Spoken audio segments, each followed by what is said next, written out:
News and current affairs. Panig sa katotohanan.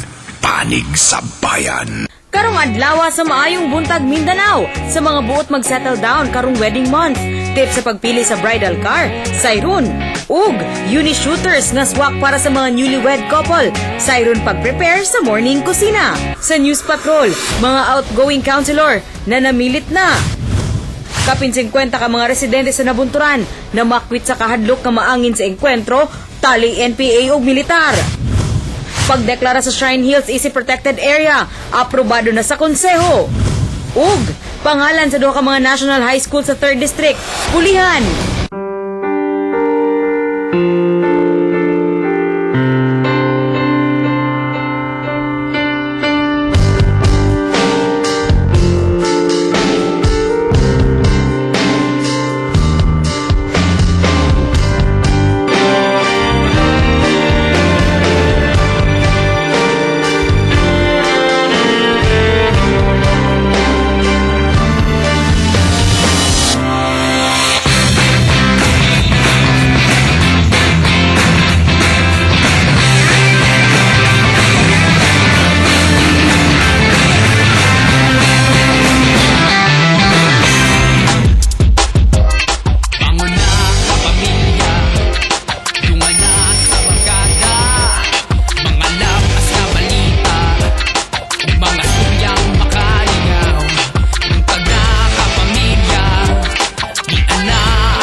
Pamilya, today is June 25, 2013, 6:22 in the morning. Busa, bangon-bangon na og dungan atong sugaton ng adlawng Martes ug usa ka Maayong buntag, Mindanao. Dagong gyud kay mga kapamilya ang atong kalangitan karong Tuesday morning. Busa ka to mga estudyante ug mga empleyado nga mulakaw sa inyong mga balay, sigurado na to nga magbitbit ta kanunay og payong kay para kumuulan man o muinit ang adlaw unya taod-taod, prepared kaayo ta sa unsang mang weather karong adlaw. Tama ka diya, Michelle, no? Kaya karon pa lang medyo dagom-dagom na paniguro kini nga para dili mabasa sa ulan ang atong mga kapamilyang estudyante o katong mga nanarbaho. Ug syempre wala may mga major nga weather disturbances dinhi sa Philippine Area of Responsibility, pero dunay kaning southwest monsoon gihapon nga nakaapekto diha sa Luzon o mo kining ginatawag nga habagat.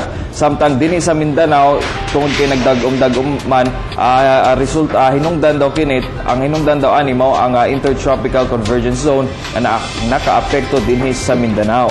Yan. Busa mga kapamilya, kinahanglan gyud na mag-igmata hilabi na katong mga nagpuyo sa mga landslide and flood prone areas para malikay ta sa disgrasya hilabi na karon nga mag-expect ta o lauman nato nga naay mga pag-ulan nga may tabo throughout the week.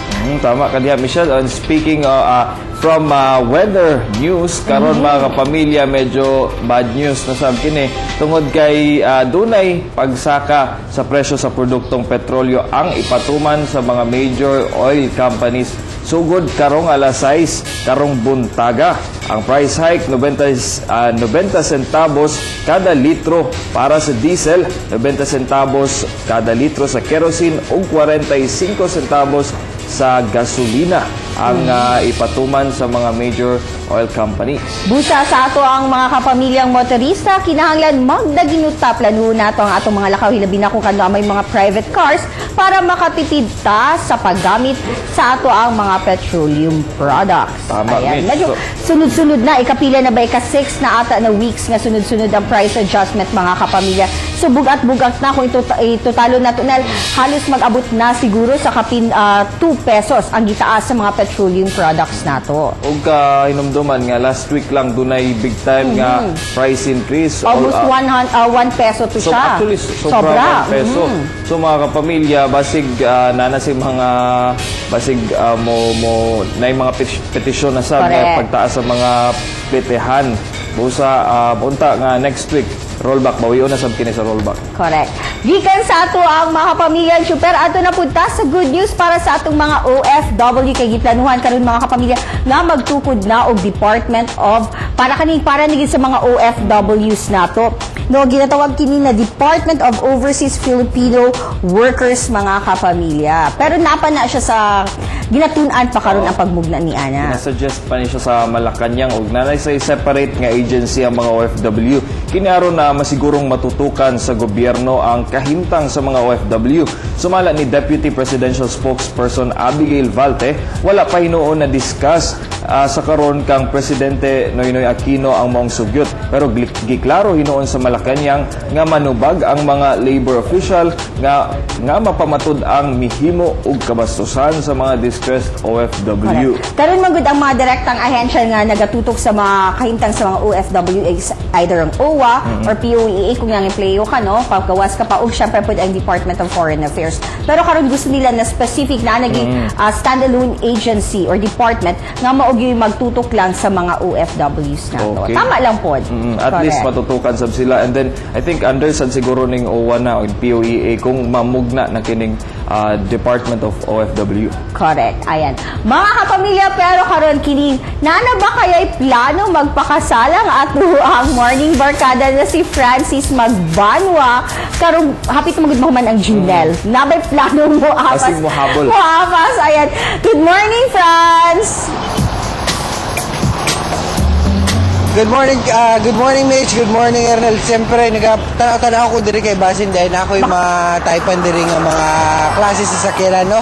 Kaya medyo light to moderate na ang dagan sa atong traffic diri sa may MacArthur Highway. Ug siyempre sa atong mga motorista, ug sa atong mga muadto sila mga trabaho ug sa eskwelahan. Medyo amtik-amtik na kay Basin malate mo. Speaking of bridal car mo, to akong gisulti ganiha Mitch no nangita ko diri Basin dahil na ay mutunong sa ako ang type nga bridal car pohon lang. Og sa atong mga kapamilya nga nangita og bridal car, unsa may angayang i-consider sa pagpili niini atong sayron.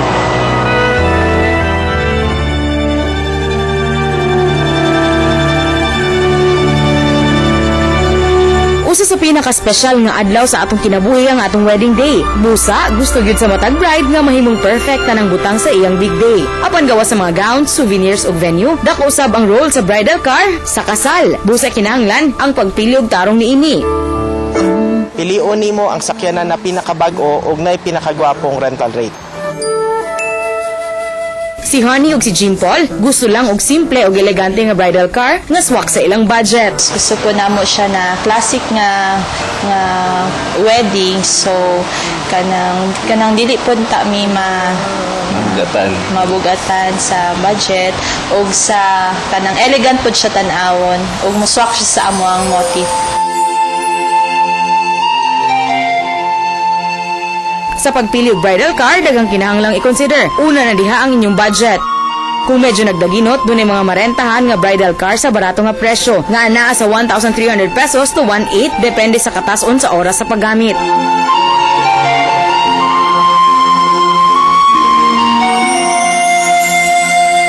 Kung medyo dako-dako ang budget, na ay marentahan from 3,500 to 5,000 pesos.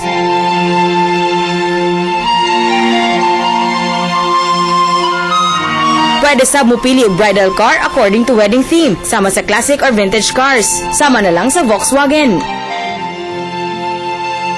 Aron maka-provide sab og ride for your entourage, pwede sab mo rent og minibus o di ka van nga daghang miyembro sa pamilya ang maka-avail.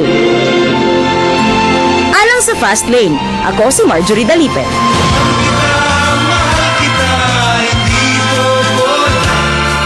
Hindi ka man lang sana ako.